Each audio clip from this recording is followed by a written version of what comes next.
Hey guys, how you doing? It's Voodoo here and welcome to episode 9 in my Call of Duty Black Ops 2 Emblem editor series. Today we're taking the Batman Classic logo that we made in the previous episode and we're giving it the 3D works and taking it to the next level.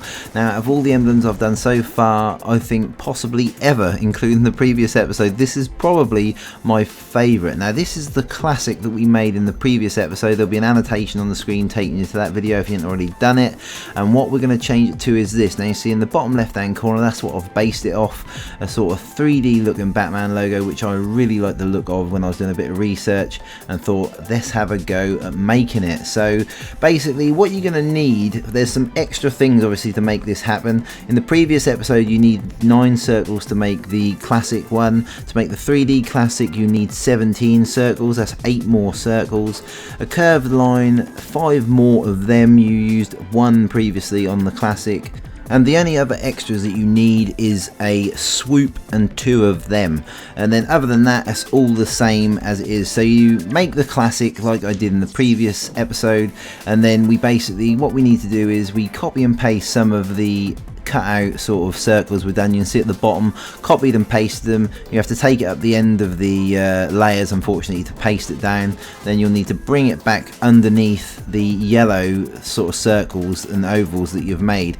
That way you can then you just lift it up a little bit and turn it into a grey colour, and that just gives the sort of illusion really of a depth in the image, a 3D depth. Now another thing that we're going to use in this that I haven't used before, if I can get my words out, is opacity. Now opacity is basically transparency of a image. Now I use that in a moment to go over the bat, just to give a sort of a light shining on the image effect.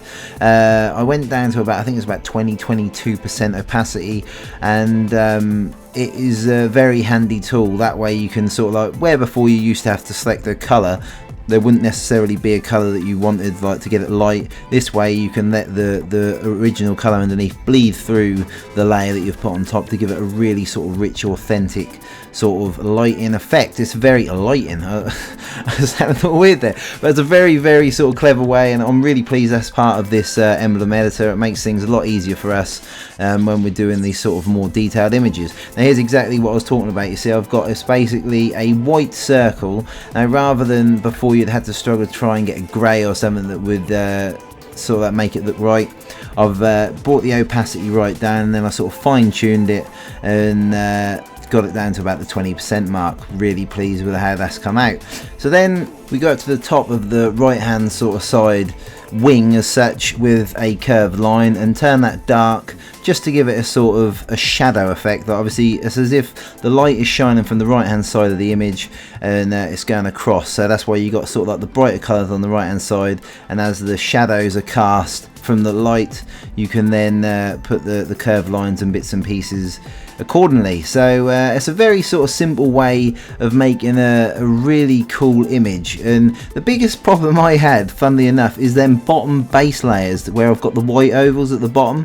I took ages fiddling around with them. Now what I did in the end is I basically sort of freescale them and just fiddled about and moved them until I got them into a position in which I was happy. So you can see I got them here and I wasn't overly happy, but then I did go and try and do some other bits and pieces. And another thing I did is I got my layers all one layer out. Like you can see on the screen now, I've got 2 whites together. Now you need to go obviously white, black, white, black, white, black, and you make a sort of build a layered effect, and that sort of builds a depth into the side. It's almost like a badge, you know how it should be. It's like a raised up badge. But we're sort of going in. I've got to put edges on the right hand side obviously as well, just as because that would catch most of the light. So it's all a case of sort of getting your shading absolutely spot on to create the illusion. So you're gonna have to invest a little bit of time into this one, guys, to make it look absolutely spot on.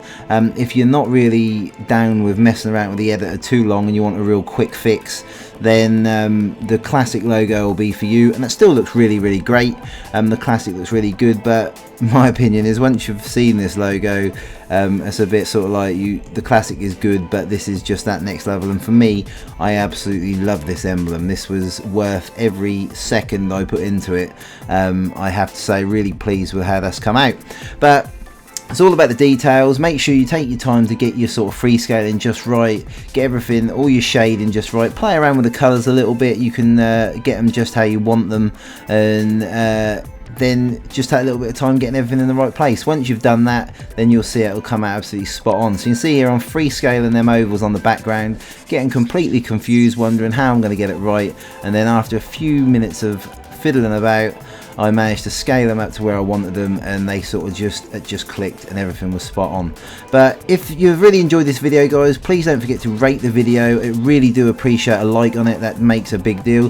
Guy messaged me just as I made this. He must have just looked at it as I made it. That's literally unbelievable. Predator RVD, thanks for the comment, mate. A little bit of a shout out for you. And yeah, but as always, guys, thanks ever so much for watching. Please don't forget to rate, comment and subscribe if you haven't already done so, and I shall see you in the next video. Thanks ever so much for watching, guys. I'll see you later.